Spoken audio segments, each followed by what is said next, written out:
అధ్యక్ష ఈరోజు సరే ఇప్పటిదాకా చర్చ చూస్తూ ఉన్నాం. గౌరవ సభ్యులు 10 ఏళ్ల బీఆర్ఎస్ ప్రభుత్వం ఏం చేయలేదు, మా హాస్టళ్లు బాగాలేవు, మా స్కూళ్ళు బాగాలేవు అని మా మీద మాట్లాడుతూ వచ్చారు. మరి ఈ రాష్ట్రాన్ని పరిపాలించింది 56 సంవత్సరాలు మీరే కదా. మీరంతా ఉద్ధరించి అద్దంలాగా తయారు చేసిస్తే మేమన్నా ఖరాబ్ చేసినామా?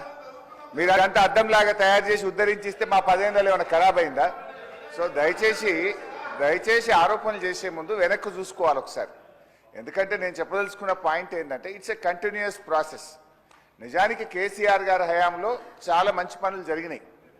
ఇంకా బాగా చేయండి, మీరు ఇంకా బాగా పేరు తెచ్చుకునే ప్రయత్నం చేయండి. కానీ అంత మాత్రాన ఇక 10 ఏళ్ళలో ఏం చేయాలంటే మరి 56 ఏళ్ళంతా మీరు ఉద్ధరించి బాగా చేసిస్తే మేము ఖరాబ్ చేసినట్ట. సో దయచేసి అప్పుడు కూడా కాంగ్రెస్ పార్టీయే. అధ్యక్ష కొన్ని పాయింట్స్ చెప్తాను అధ్యక్ష. 1900